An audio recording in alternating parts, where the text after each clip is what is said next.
احبابی دی وقار، آج ہمیں سورہ بقرہ کی آیت نمبر 187 پڑھنے کی سعادت حاصل ہو رہی ہے۔ اس آیت مقدسہ میں بھی خالق ارض و سماوات نے روزہ کے احکامات بیان کیے۔ ابتدائے زمانہ میں جب روزے کی فرضیت ہوئی تو اس وقت رات کے اوقات میں بھی کھانے پینے کی اور اپنی ازواج کے ساتھ قربت کرنے کی اجازت نہیں تھی۔ بس صرف روزہ جب افطار ہوتا تھا اس وقت سے لے کر سونے کے وقت تک، یعنی یہ جو وقت ہوتا تھا 2 گھنٹے 2.5 گھنٹے، جتنی دیر میں لوگ عام طور پہ جاگتے ہیں، جاگنے کے وقت تک اجازت تھی کہ وہ کھانا پینا چاہیں تو کھائیں، اپنی ازواج سے مقاربت کرنا چاہیں تو کریں، لیکن جیسے ہی نیند آ گئی اس کے بعد یہ سارے معاملات ختم ہو گئے۔ لیکن بعد میں پھر رب تعالیٰ نے اس میں چھوٹ عطا فرما دی۔ 2 واقعات ایسے ہوئے جس کی وجہ سے شریعت مطہرہ نے ان دونوں چیزوں کو ختم کر دی۔ ایک تو جو جماع کے حوالے سے تھا، اپنی ازواج کے ساتھ مقاربت کرنے کے حوالے سے، تو اس کے بارے میں حضرت سیدنا عمر بن خطاب رضی اللہ تعالی عنہ آپ کے بارے میں روایت بیان کی جاتی ہے کہ آپ نے رمضان کی راتوں میں اپنی زوجہ کے ساتھ مقاربت کری۔ اصل ہوا یہ تھا کہ حضرت عمر رضی اللہ تعالی عنہ تو ابھی تک بیدار تھے اور آپ کی زوجہ کو کہیں نیند آ گئی تھی، تو حضرت عمر رضی اللہ تعالی عنہ کو غلط فہمی ہوئی، اس وجہ سے آپ نے اپنی زوجہ محترمہ کے ساتھ جماع کر لیا، مقاربت کر لی۔ تو رب تعالیٰ نے پھر حضرت عمر رضی اللہ تعالی عنہ کے اس معاملے کو مد نظر رکھتے ہوئے، اور دیگر کچھ مومنوں کے ساتھ بھی ایسا معاملہ ہوا، تو رب تعالیٰ نے پھر رمضان کی راتوں میں ہی اپنی ازواج کے ساتھ مقاربت کی اجازت دی۔ ایسے ہی جو کھانے پینے کا معاملہ تھا، اس کے بارے میں حضرت سلمہ رضی اللہ تعالیٰ عنہ کے متعلق روایت ملتی ہے کہ آپ ایک بزرگ صحابی تھے، تو آپ کھیتی باڑی کرتے تھے، دن بھر محنت و مشقت کی، گھر میں آئے، اپنی زوجہ محترمہ سے کھانے کا مطالبہ کیا، وہ کھانا تیار کرنے لگی، آپ کو تھکاوٹ کی وجہ سے نیند آ گئی۔ جب نیند آ گئی تو روزہ بند ہو گیا۔ اب بیدار ہوئے، زوجہ نے کھانا پیش کیا تو آپ نے انکار کر دیا کہ میں تو اب روزہ شروع ہو گئے۔ اگلے دن انتہائی نڈھال ہو گئے، تو نبی علیہ الصلوۃ والسلام نے پوچھا کہ اے سلمہ کیا ہوا؟ تو آپ نے سارا واقعہ عرض کر دیا۔ تو رب تعالیٰ نے پھر اس بنا پر رات کے وقت میں کھانے کی بھی اجازت دی۔ تو ان 2 چیزوں کا یہاں پہ تذکرہ کیا، میں نے پس منظر پہلے بیان کر دیا چونکہ آیت لمبی ہے، تاکہ ہم اس کا صرف ترجمہ ہی پڑھیں تو احباب کو بات سمجھ میں آ جائے۔ بیان فرمایا احل لکم لیلۃ الصیام الرفث الی نسائکم، تمہارے لیے روزہ کی حالت میں یعنی رمضان کی راتوں میں اپنی بیویوں کے پاس جانا حلال کر دیا ہے۔ ہن لباس لکم وانتم لباس لہن، تم ان کے لیے لباس ہو اور وہ تمہارے لیے لباس ہے۔ ہن لباس لکم، وہ تمہارے لیے لباس ہیں، وانتم لباس لہن، اور تم ان کے لیے لباس ہو، یعنی پردے کا اہتمام کرنے والا۔ لباس بھی بندے کے عیبوں کو چھپا لیتا ہے، اسی طرح فرمایا کہ مرد اور عورتوں کو بھی آپس میں ایک دوسرے کے لیے لباس کا کردار ادا کرنا چاہیے۔ بڑی لمبی چوڑی اس کی تفصیل بھی مفسرین کرام نے بیان کی، ان میں سے ایک بات عرض کیے دیتا ہوں۔ بیان کیا کہ جیسے لباس ہوتا ہے نا،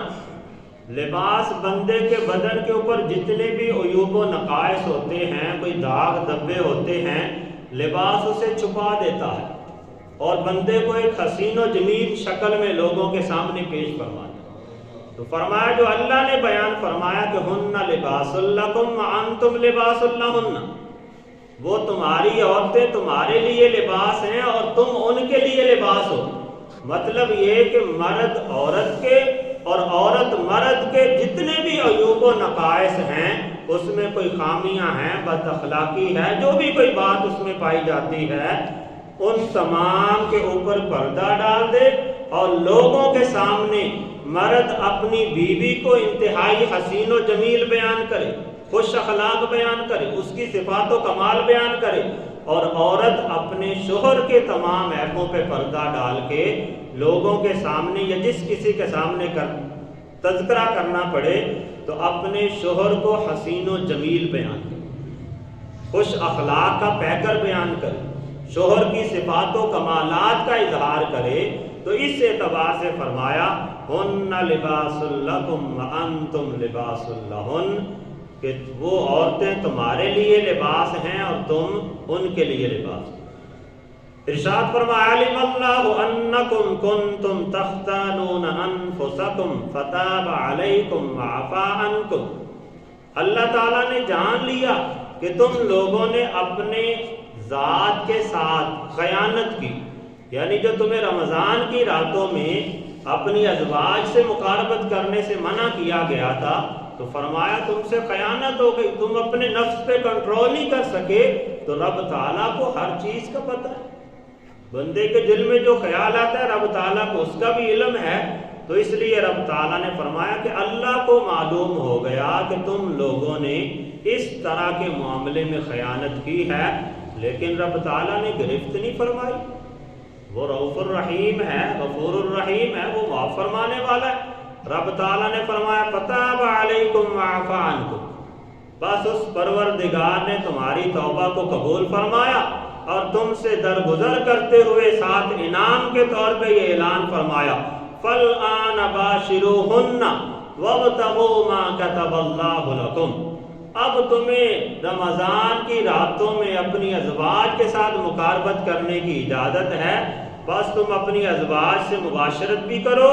اور جو اللہ نے تمہارے نصیب میں لکھ دیا ہے اسے تلاش کرو۔ اس سے مفسرین کرام نے اولاد کی طرف اشارہ کیا کہ بندہ اپنی ازواج کے ساتھ مقاربت کرے تو اس نیت سے کرے کہ رب تعالیٰ اس سے مجھے نیک اولاد عطا فرمائے۔ تو جو فرمایا وَابْتَغُوا مَا كَتَبَ اللَّهُ لَكُمْ، جو تمہارے نصیب میں اللہ نے اولاد لکھ دی ہے تم اسے تلاش کرو اپنی ازواج کے ساتھ مقاربت کے اعتبار سے۔